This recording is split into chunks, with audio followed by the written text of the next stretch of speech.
It must be a platform of leadership, leadership that shows itself in how we design financial instruments that do not punish the poor, leadership in how we deploy technology as a public good. Ramokgopa referred to the current state of geopolitics, saying the world is becoming increasingly polarized. He says conflict has disrupted energy supply chains and heightened volatility. He has encouraged G20 nations to not allow international conflict to spill over to affect what they need to achieve. Rather, let this forum be one of alignment, where we reaffirm that climate ambition and energy access are not contradictory. They are complementary. We do not have the luxury of viewing energy security and energy transition as competing priorities. They are two sides of the same coin. One cannot be achieved without the other. He has called for the rewards of the energy transition to not only benefit a few. It must prioritize reskilling, protect livelihoods, and anchor new industries that generate quality jobs. The transition must not extract from the many to enrich the few, but expand opportunity in a way that reflects the spirit of solidarity, the principles of equality, and the commitments to sustainability that define our G20 presidency. Ramokgopa says energy is at the heart of the changes happening globally. He has reminded delegates that decarbonization must be done responsibly and that the energy transition must be a development project. Abre Barbia, SABC News, Cape Town. Get the news, music, and lifestyle of Africa on Channel Africa, the African perspective. Africa in Business on Channel Africa. It is exactly 11 minutes after 4 p.m. Central African Time. The Kingdom of Eswatini is set to host its inaugural investment conference from the 14th to the 15th of May. The Eswatini Investment Promotion Authority Chief Executive Officer Thami Ngubeni says that as government agencies, they have been working very hard to position the country as the premier investment destination in the Southern African region. The conference will be hosted under the theme Creating Opportunities for Rapid Economic Transformation. Joining us now on the line is Martin Masilela, the Executive Manager, Trade Promotion at Eswatini Investment Promotion Authority. A very good afternoon to you and welcome to Africa in Business. Very good afternoon. Thank you for having me on the program. Now, you heard me talking about the CEO of Eswatini Investment Promotion Authority and what he has been quoted as saying that you've been working very hard to position the kingdom as a premier investment destination in the region. Why only now? Or has this been a long time coming? And if so, what are some of the challenges that you've encountered in that process? Thank you very much. Indeed, we've been working very hard as part of the government of Eswatini to ensure that we position Eswatini to be the premier investment destination. And of course, doing so does not come without challenges. So being a country that is relatively small in terms of the domestic market, so we basically have to find ourselves relying predominantly on export markets, and that comes with it a logistic factor or challenge, because we don't have access, instant or rather immediate access to the seaports. We basically rely on sending our export merchandise through the Durban port as well as Mozambican port or Maputo port. And therefore, the logistical challenge remains. But nonetheless, we've been working very hard to ensure that we look at the factors that are within our control, such as the investment landscape. Right now, we will be unveiling the new investment policy, which basically seeks to streamline business services, such as the investment facilitation, and ensuring that we register businesses within a short space of time. And we do that very much efficient under a one-stop shop service facility for investors. So it sounds to me like it's really a focus on reforms in the ease of doing business in the country that you've highlighted now. As far as investment is concerned, what sectors avail themselves as investment opportunities for the kingdom? We definitely have a target list of sectors that we are basically focusing on, one of which is the mining and energy. You will note that in the past, even now, we're actually importing quite a lot amount of our energy from South Africa, or rather more than 80%. And therefore, we've put in place a renewable energy procurement program, whereby we are channeling a lot of business interest into generating electricity through renewable energy program. Similarly, in the past 2 years, we have actually issued a number of mining licenses, more than they've been issued in the past 10 years. So we want to unlock the natural resources that are available in Eswatini to investors in the mining space. The number two is actually the tourism. You'll notice that we're just coming from a pre-COVID, from a COVID period or post-COVID period, where the tourism sector was kind of like relatively subdued, but we've seen that the sector still has the potential to become one of the investment sectors that has interest. Number three, we're looking at ICT and education. Business is going mainstream online, so we don't want to remain behind. And then number four, we're talking about manufacturing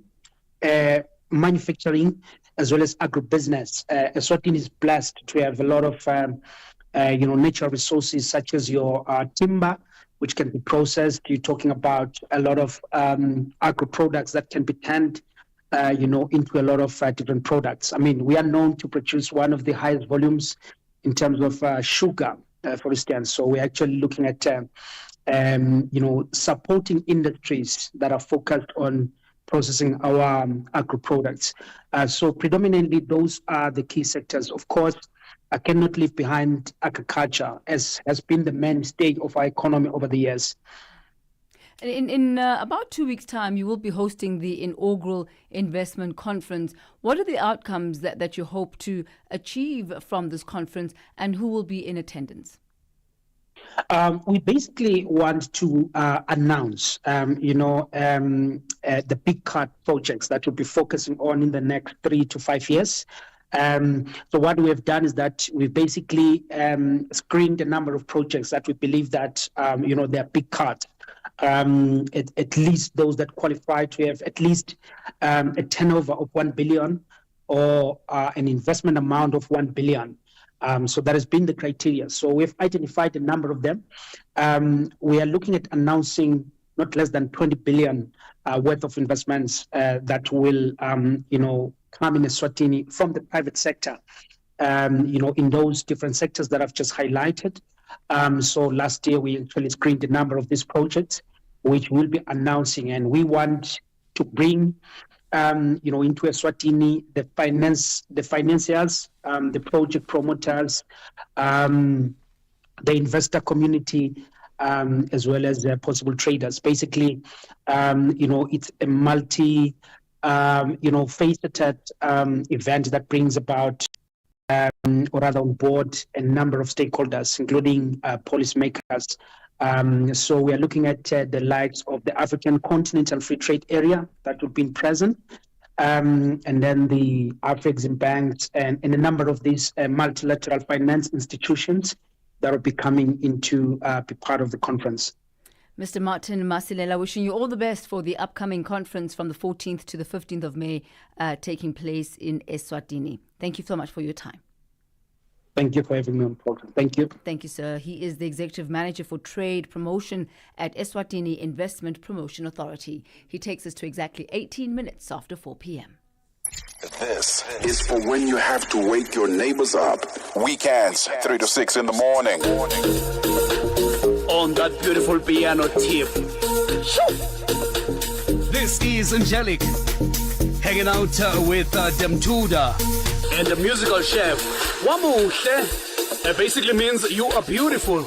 You know what? It makes me think though, if I were a woman, would be very appreciative, of meeting guys that will tell you that you are beautiful. But I think the annoying part, though, those ones. Baby, my size. That one should be very annoying. Yeah, no wonder I'm not a woman. When you have to wake your neighbors up, play them the Morning Switch on the weekends with the Shy Guy, 3 to 6 in the morning, Central African Time. Stay ahead with Africa in Business, where Thami Ngubeni unpacks your go-to source for Africa's economic trends and development. Now, many black entrepreneurs continue to face major hurdles when it comes to accessing funding, challenges such as a lack of collateral, limited credit history, and systemic bias within financial institutions. Now, in some cases, poor digital and physical infrastructure also hamper business operations, limiting their ability to grow. Speaking at the Black Business Indaba in Johannesburg, South Africa, socio-economic commentator Mthunzi Mwaba highlighted the crucial role of black-owned businesses as key drivers of employment, particularly for young people and women. Take a listen. Black business, first of all, needs to understand that there are certain very unique and peculiar elements of who we are that make us different as a people. Something about our history, the socio-economic factors that pertain to who we are. We understand the township, kasi economy, informal sector a lot better than anybody would because of our history. So I think it follows like day follows night that we should be at the core of some of the changes and the growth and the way that we ensure that there's not only access for people to ways of doing more and better business, not only protection and rights for our people, not only making sure that we don't end up with spazas that are going to kill our children, that we need to work with people that, yes, if you have foreigners and they are legally here and they've got licenses to operate, sure, they must operate, they must do whatever. But it mustn't be at the sacrifice of who we are and our people and killing our people. And we also need to make sure that as a part of the majority of this country, we are always at the core of everything that happens. And we are also beneficiaries. As business people, we must also make money and benefit from doing good. Prof, I'm keen to hear your view in terms of the sectors that are present, that present opportunities for black-led jobs creation in South Africa. What are some of those sectors? I mean, you and I know that there are some sectors that are perceived to be white, but what are those sectors that you see opportunities for, particularly black entrepreneurs? Well, I'm happy you've asked me the question, Innocent, because I just mentioned that I'm busy with an aquaculture ocean economy project. That's in a different entity. It's called Tuja Ocean Economy and Aquaculture. So agriculture for me and aquaculture absolutely critical. Agriculture, if you see what I see when I go to these provinces, the possibilities, the potential of our people sitting on land that is rich, that is lush, that has access to water, that has everything. But our people are not given the skills, are not given the knowledge, are not given the money to do it. So we need to find creative ways. For example, I am trying to work with agencies in the Eastern Cape to partner in facilitating not only the deals, but also facilitating the money to do this. If you look at renewable energy is important for the future of our country, for the future of Africa. Prof, just as a parting shot from me, are there scalable models or success stories that are seen from black entrepreneurs that could be replicated to boost employment, particularly looking at township economy? Absolutely they are. We just don't make, I think, enough time to invest in those and to make sure that we tell our stories better. I mean, for example, when I was talking about companies in which we have been involved in the past, people don't tell those stories. So as a result, my family, my kids and my siblings have insisted that, for example, I write a book on Talk IT that my partners and I grew in 27 countries. That was actually the seed and the basis for me building the ecosystem that I built for 8 sectors of the economy and whatever. So, and there's many I know. I mentioned an example about people who are making candles here in the township. I mentioned an example about people who are making their own bulbs that are energy efficient in the township. There are so many people, but we just need to make it scalable. We need to give them the funding, we need to give them the attention, and make sure that they partner with people for growth. That was Mthunzi Mwaba, socio-economic commentator, speaking there to Channel Africa business reporter Innocent Samosa. He takes us to 24 minutes after 4 p.m. From markets to innovation. From markets to innovation. Africa in Business with Thami Ngubeni covers it all. With Africa's future in focus, Channel Africa, the African perspective. The United Nations Global Compact Network South Africa, in partnership with B20 South Africa, hosted its Sustainability Leadership Conference in Cape Town, South Africa. Attendees explored opportunities and solutions to drive a sustainable future, shaping the path forward for the globe. Dr. Achieng Ojwang, Executive Director of Global Compact Network South Africa, says the conference provided an opportunity to explore how the country can unlock economic growth while preserving its natural resources for future generations. What we need to do as advocates of sustainability is to push forward and to recommit to sustainability. But, how are nations aligning these goals?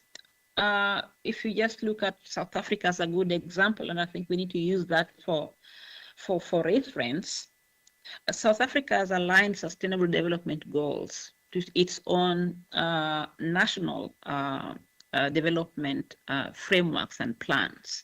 If you look at even the short-term strategic frameworks, it reflects our priority SDGs as South Africa. So several other countries as well do integrate sustainability into their own domestic development frameworks. Because these are global goals, and global goals are only fulfilled, or we can only drive impact on them when countries that are committed to them or are member states to the UN then make these commitments through their own domestic frameworks and regulations. So, different countries have embedded the SDGs or Sustainable Development Goals into their national strategies, adopting frameworks, and as the UN Global Compact, we are here to ensure that there's coherence and there's credibility to these processes. We work mainly with companies, and so we are the world's largest corporate sustainability initiative. And what that means is that we work with companies in different countries to integrate sustainability into their strategies, and we help them on the how of doing that. Working with those businesses, what regulatory changes have they implemented to ensure that their businesses are in compliance with the sustainability goals and also they're on target to ensure that come 2030 they've met those goals? Mm-hmm. Yeah, if you look at maybe a priority issue like climate, there are so many regulations that are at the national level and even at the global level. Some of these regulations are meant to enhance disclosure, right? So if you are taking action on climate, you need to be able to disclose because there's a transparency that is required. And we always say that if companies measure what they're doing, if they're measuring their progress, they need to be able to then understand where they are on the journey. Are they creating impact? Are they where they should be? Are their actions aligned to what the domestic goals are?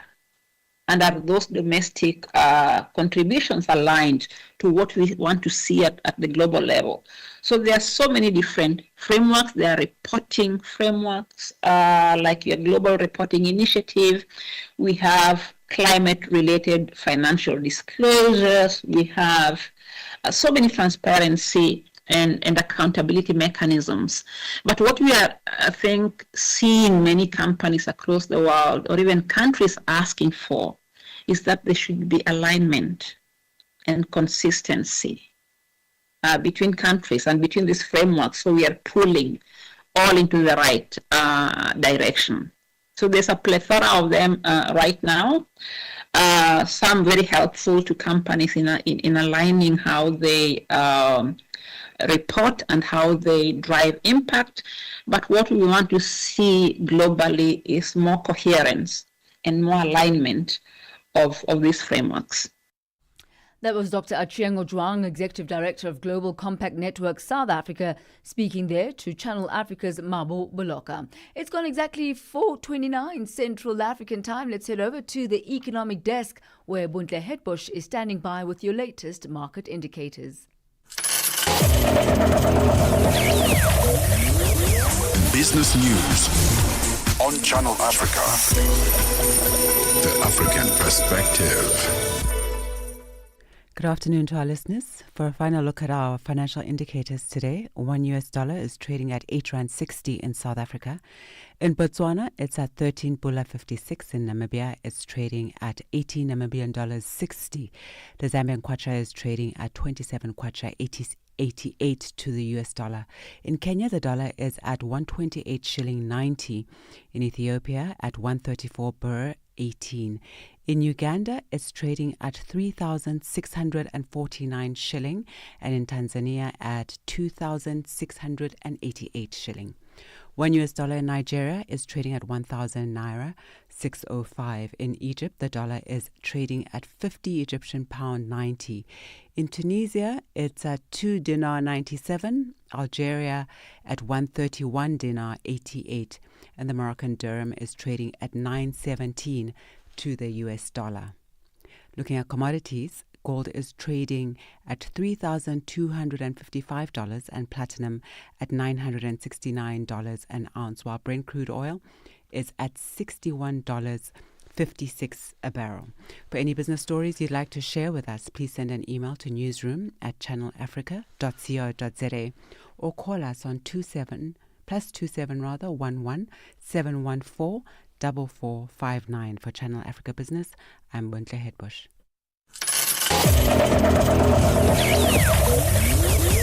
Business news on Channel Africa. The African perspective. And standing by at the sports desk with your latest sport and the business of sport, here is Musibudi Makura. Sports on Channel Africa. The African perspective.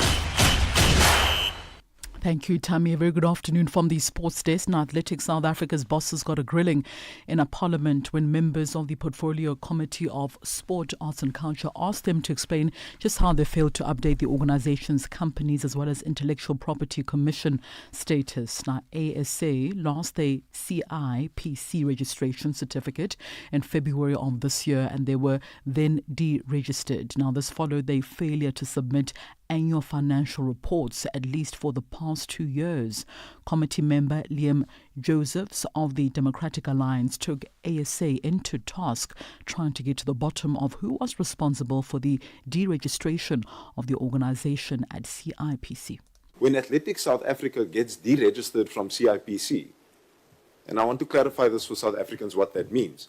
Deregistered from CIPC, meaning that you don't have a legal personality anymore, meaning that you can't open bank accounts anymore, meaning that you can't transact anymore, meaning that you cannot enter into contracts anymore, meaning also that you cannot form structures, meaning also that the recognition of athletics in South Africa hangs in the balance. That was your responsibility that you then reneged on. You must acknowledge what it means to the athletes in this country, because when you lose your registration with CIPC, then you are losing your ability to get broadcast rights. That's 11.9 million gone. Then you are losing your ability to get sponsorships, 5.7 million gone. Then you are losing your ability to get a lotto grant, 2.2 million gone. Now, Athletics South Africa's biggest challenge has been the South African Revenue Services SARS tax issues, as the organization's acting CEO Terence Mahokhodela explaining their compliance challenges at the moment. Without trying to mislead, to say there was only this tax issue or income tax matter that was the problem. Obviously, with these 2 years, that is 2022 and 2023, because of the challenges of this income tax, which was identified as well by the auditors, it was really, really giving us a lot of challenges to really, really do to submit our reconciliation or to submit our income tax matters to CIPC.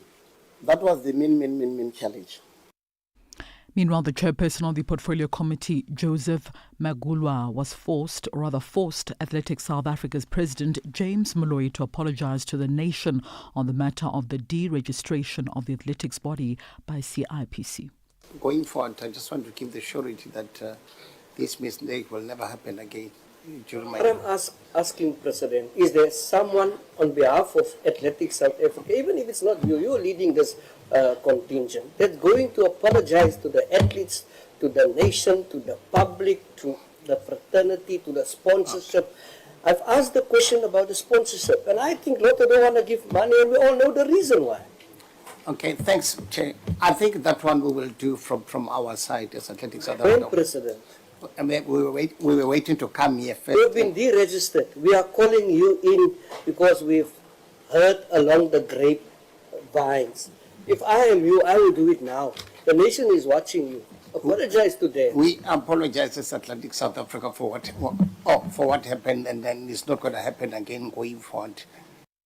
Onto this now, Mamelodi Sundowns have become the first South African club to reach another new high. This after succeeding in reaching this year's CAF Champions League final. Sundowns will play the two-legged decider against Egyptian side Pyramids FC on the 24th of May as well as the 1st of June. If they win the Champions League this year, they will then play in the CAF Super Cup against either RS Bakan or Simba SC. So the once-off match carries a prize money of $500,000 for the winners, while the runner-ups will walk away with about $250,000. And finally, the tennis Madrid Open tournament concludes this weekend in Spain with players vying for top honours at this joint ATP WTA 1000 event. The 2025 Madrid Masters Singles champions in each draw will earn about $1.1 million and a ranking points of about 1,000 each, while the finalists will receive $599,000 and 650 points. In the doubles, the winning teams will take home $453,000 as well as 1,000 points, with the runner-ups earning $240,000 and 600 points. It's a wrap from the sports desk at this hour. For any sports stories you'd like to share with us, our email address is newsroom@channelafrica.co.za or call us on +27 11714 4459. Have a great sporting weekend. For Channel Africa Sport, I am Musibu Di Makura. Sports on Channel Africa. The African perspective. Stay ahead with Africa in Business, where Thami Ngubeni unpacks your go-to source for Africa's economic trends and development. Still come up for you on Africa in Business this afternoon. Do look forward to our conversation with Victor Khumuswana, which we have every single Friday, looking at the top business stories on the African continent. We'll be focusing on Nigeria, Rwanda, as well as Botswana and Ghana. Do continue engaging with us on our various social media platforms on X, Instagram and YouTube. You'll find us at Channel Africa 1. On Facebook, we are at Channel Africa. África. Conhece o Ntivani? Claro que sou eu. Ntivani é o amante da música de corpo e alma. Eu amo música africana. Ele aprecia todos os tipos de melodias e passa os seus dias a ouvir a Channel Africa. Okay. Adivinha só, a Channel Africa quer ajudar o Ntivani e os amantes da música em todo o lado a descobrir ainda mais música incrível. Por isso, a Channel Africa está a convocar artistas africanos a submeterem as suas músicas. Músicos, lembrem-se de nos dar todas as informações relevantes no music@channelafrica.co.za. As submissões são a vossa oportunidade de ser ouvidos, mas não garantem inclusão na lista. Todas as submissões serão cuidadosamente analisadas para verificar se cumprem os requisitos da nossa estação. Canal África, a perspectiva africana. Africa in Business delivers key insights insights, and real-time updates on Africa's growing markets with Thami Ngubeni. The African Perspective on Channel Africa. Channel Africa. It is exactly 4:39 Central African Time. The G20 Empower Alliance was launched this week at a gathering held in Johannesburg, South Africa. This comes ahead of the G20 summit to be held in the Southern African country later this year. Launched under the theme Uhuru, Women Building Sustainable Income and Financial Independence, the initiative is focused on promoting the active participation of women in decision-making and management within the private business sector, particularly within G20 countries. Thami Ngubeni compiled this report. One of South Africa's commercial banks, Absa Group, hosted the launch of the G20 Empower Alliance event in Johannesburg, South Africa.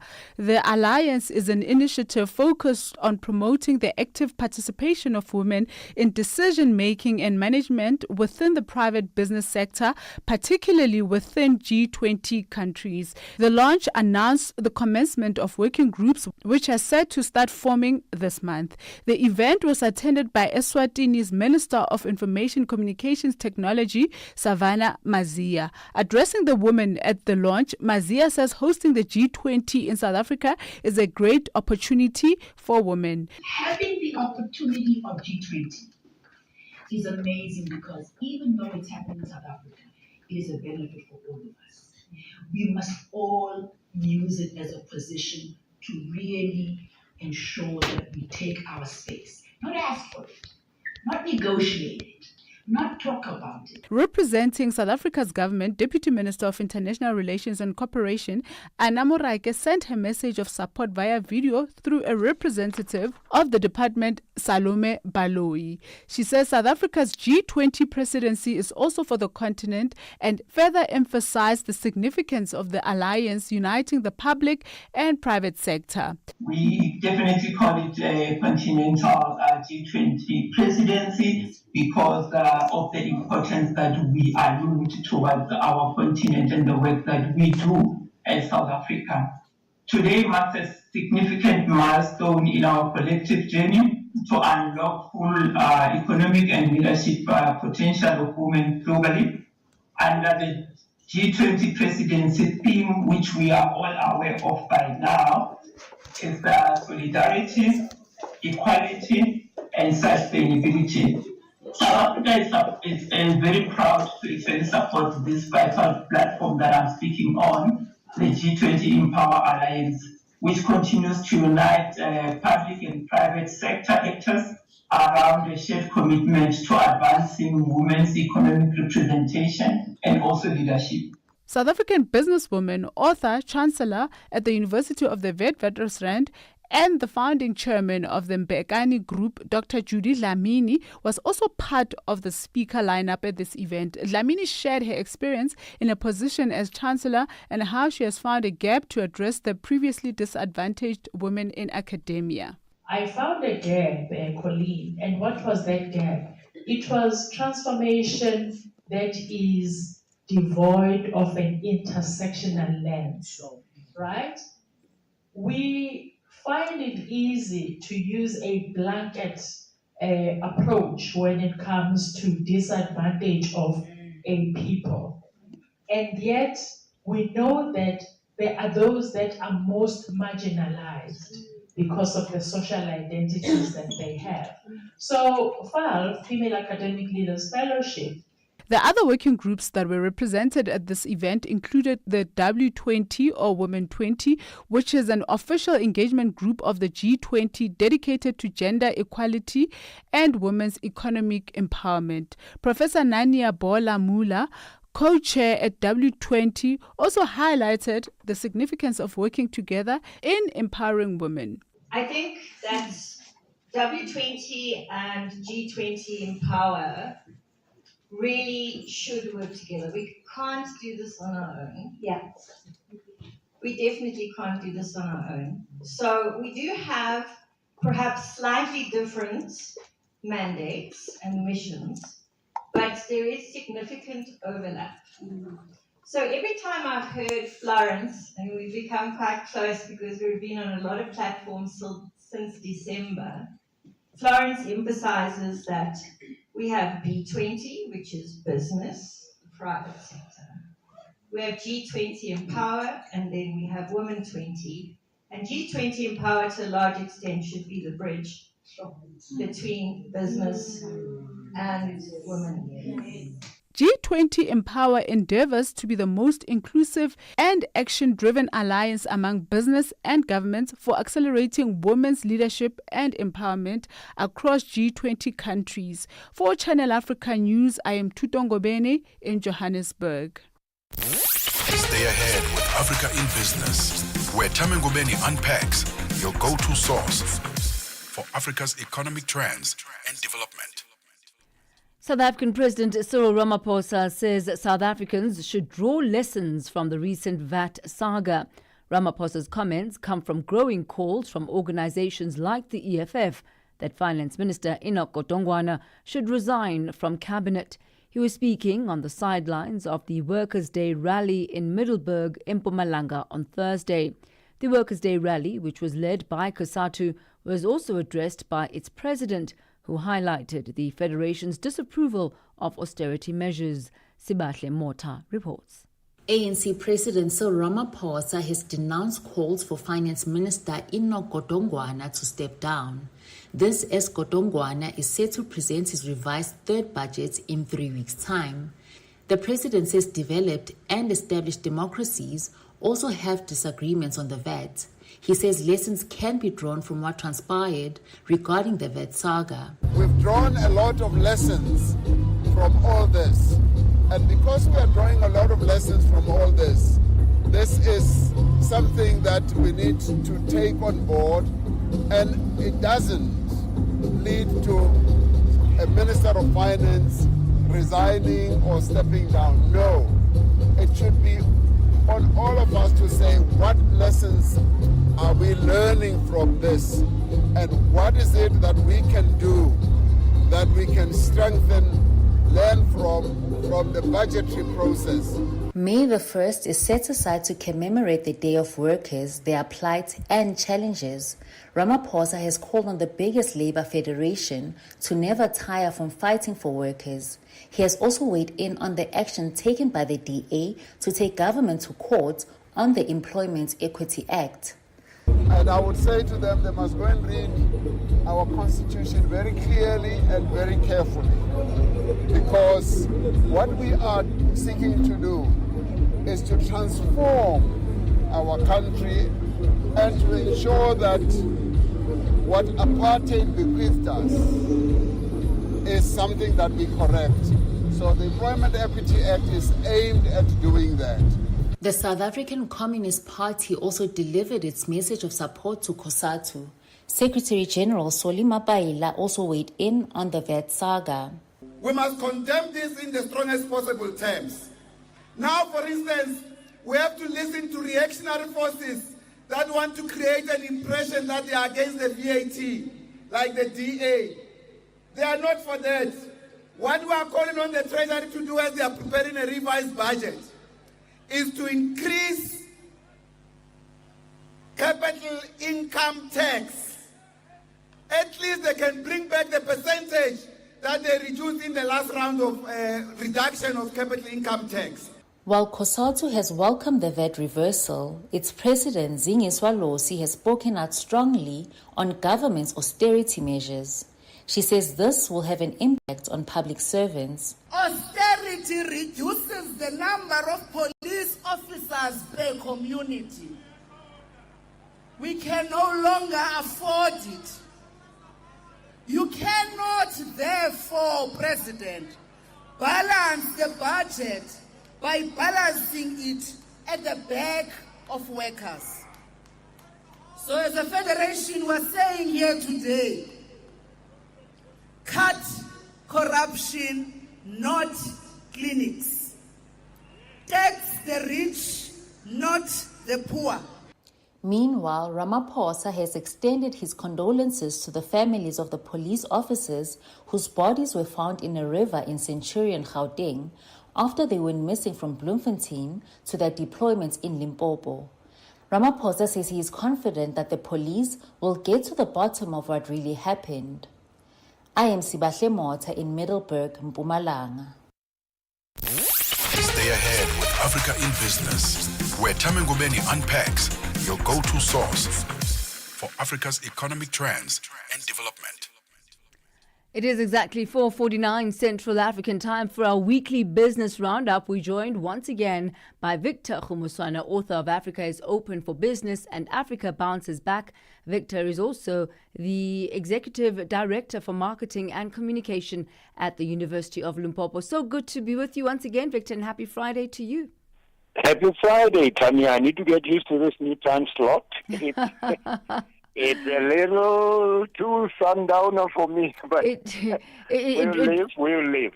Look, especially for a Friday at this time, you really want to be wrapping it up. So look, let's wrap it up. I mean, we're going to different countries this afternoon, starting first with Nigeria. Big strides once again for media mogul Moa Budu. Right, yeah. Born in London, we've got to remind people she was born in London, but she moved to Nigeria and her teenage years were there, and she returned to London because I think her father died when she was 11 or something. But, you know, she's a typical story of success and dynamism for African women because she started as an HR professional, and she says at age 40, decided I need to change, and she started Moments with Mo, talk show, and then she started Ebony, the TV, and then now she's a real media mogul. But what I like is that she is doing something that I believe is good for African culture. She is exporting it to one of the richest markets, which is London. And if you just know the culture of theater and film in London, you will understand why. She's actually taking an old theater in London and turning it into a Nigerian hub. Cultural hub, as in food, as in dance, as in music, and film. It's a big step when you get somebody like with African heritage taking their international or global networks, converting them into a channel for people, for the world to consume African culture. It's a real big move for Africa. It's a big coup, and people will realize maybe a few years from now, if not many years from now, how significant this move was. And also not forgetting that the United Kingdom and London specifically is one of the destinations of choice for expats, especially from Nigeria. Yeah. Nigerian parents love their England. They love to send their children to London. They swear by that country. And you know what? Maybe if the UK colonized Africa, we should colonize it back. Who knows? This could be one way of at least evening the sport. Reverse colonization, that's how you do it. So let's take a look at Botswana. We've been talking about this for quite a while, and that is the slump in the diamond price due to the slump in demand. We've been talking about synthetic diamonds, etc., and how they've taken over the market. But how is this impacting Botswana? Mainly because of the lab-manufactured diamonds. You know, it makes up about 35% of its revenue. So if 35% of your revenue takes a knock because of the lower prices in the diamonds or lower demand, you are going to take a knock. The shrinkage has been something like 3%, the contraction, 3% contraction of the GDP, and I think they are now forecasting that their budget deficit will be 9%. That's not something Botswana is used to, because they are used to the days of the diamond rush where they were creaming it, and because they are finding themselves in this position now, they are wondering how Lati, the finance minister, is saying we are going to have to start taking concessional loans and try to avoid the expensive debt. But it tells you that nobody's ever immune. While you still have resources, you should diversify your source of revenue as much as possible.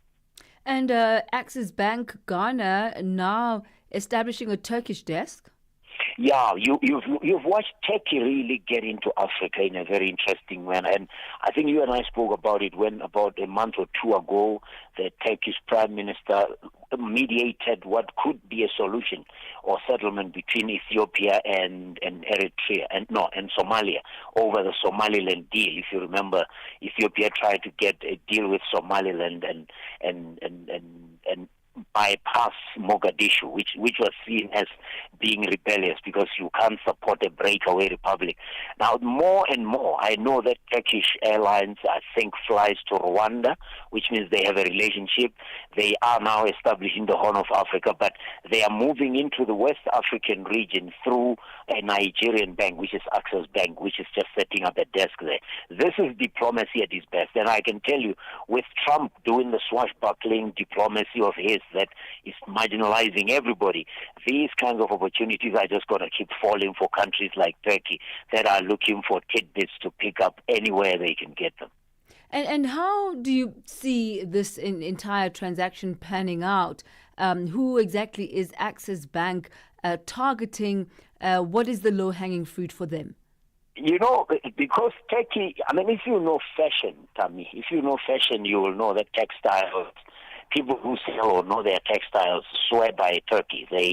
They go to Turkey. And so this is mainly the commercial bank sector. Commercial bank sector meaning small enterprises, not the big corporates necessarily. And Access Bank is quite a diversified bank. But I would reckon, just knowing the nature of the business that is Turkey, it's going to be the commercial bank sector, which means the small and medium enterprises are going to benefit a great deal from this.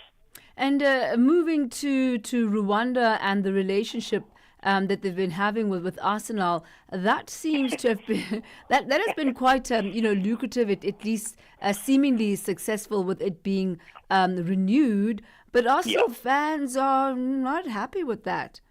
Yeah, you know, there's a group of people called Gunners for Peace that are fans of Gunners of Arsenal of London, who have been campaigning even when Arsenal lost 1-0 to PSG, Paris Saint-Germain.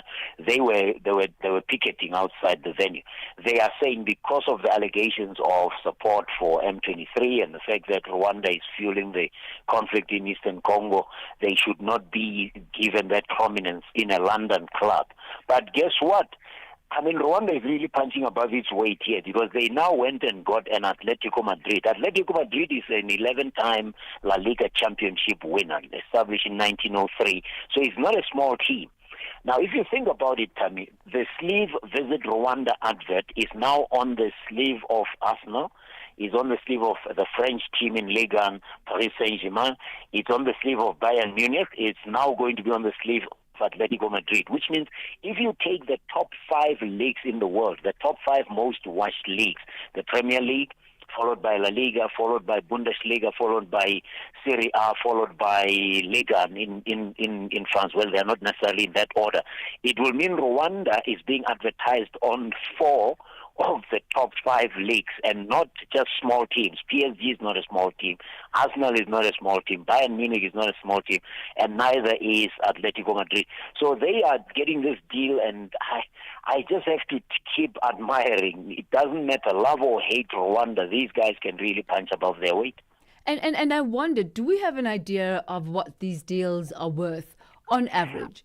I'll be honest, I've been hearing so many numbers because I remember when they first deal the Arsenal deal, it was sort of around the 40 million pounds, I think. Or I can't remember, 40 million pounds. But this one is estimated around the 15 million euro, I think. It's not in the tens and 40s or 50s. I think it's just over 10 million euro. And I think it's because, I mean, they are now having their options. They are finding that they can negotiate a lot more, and maybe jersey sponsorship has just been getting more affordable because there are many people who want to put their brands on these jerseys. And as Visit Rwanda, have they commented on the return on this investment? Because it is quite a hefty price tag. Yeah. Has it translated to more feet on the ground, more pounds, more euros being spent in Rwanda? Definitely. That's the one area that I know reasonably well. I will tell you this. When Rwanda turned the corner in 1990, let's say rather 2000, 6 years after the genocide, they were having less than 2 million travelers going to that country. Much less than 500,000 travelers. They surpassed the 2 million visitors mark more than 10 years ago, Thami, and their industry is now well over 1.5 billion, I think, dollars. Now, if you just think how small Rwanda is, the economy, tourism is the mainstay of their economy now. It's alongside agriculture, it's alongside. So it is definitely a return. Remember, Rwanda doesn't target a low or budget traveler. They target the high end. I don't know if people know that to go into the Musanze Gorilla Park and do gorilla trekking, at the moment I think costs per person $1,500. So $1,500 to get into a nature reserve to see one animal for 2 or 3 hours. They are not targeting your budget traveler, and they are deliberate and they're intentional about it. They want the big spenders, and that's why they are going to the big leagues. And if you want to win big, you got to spend big. And that's exactly what they're doing. Victor Khumsana, always a pleasure once again. Now, you go off and have yourself a relaxing Friday afternoon. Definitely. You too, Thami. Bye-bye. Thank you so much. That's Victor Khumsana, author of Africa is Open for Business and Africa Bounces Back. And he takes us to the end of this week's edition of Africa in Business on Channel Africa. From myself, Thami Ngubeni, our producer, Mabu Buloka, our technical producer, as well as social media, and Zako Mashaba, you have yourself a splendid weekend. We head over now to Vue d'Afrique with Jolie. It's exactly 5 p.m. Time for the French news. Vue d'Afrique, un magazine des actualités en français sur Channel Africa. Rendez-vous du lundi au vendredi avec Joël Mouteba sur Channel Africa de 15h à 16h, temps universel. Channel Africa, la perspective africaine.